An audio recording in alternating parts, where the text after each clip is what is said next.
2 Timothy chapter 4 verse 14 and 15. Alexander the coppersmith did me great harm.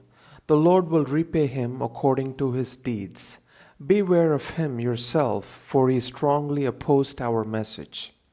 Alexander the coppersmith was probably an idol maker along with Demetrius the silversmith in Ephesus, whose trade was interrupted by Paul's preaching when he was ministering there. We see this in Acts 19. Idols, of course, represented everything opposite to the truth of God. And so that would explain the reason for Paul to say that he did me great harm and strongly opposed our message. Alexander not only hurt Paul greatly, but he stood against the truth of the gospel. This is a heads up to Timothy, who is in Ephesus, so he could be on guard against him.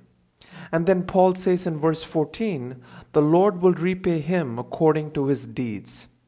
No sinner will ever get away with this sin.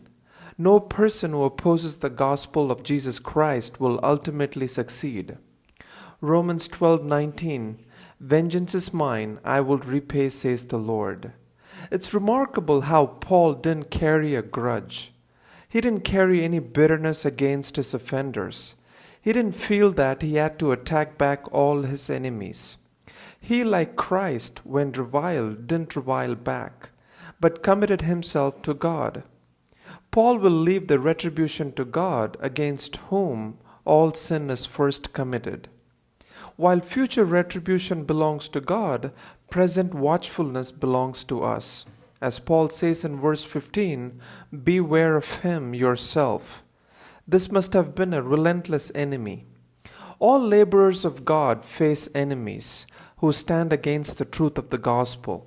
There are always those who attack us, but we leave them to God and stay on guard. Have a blessed weekend.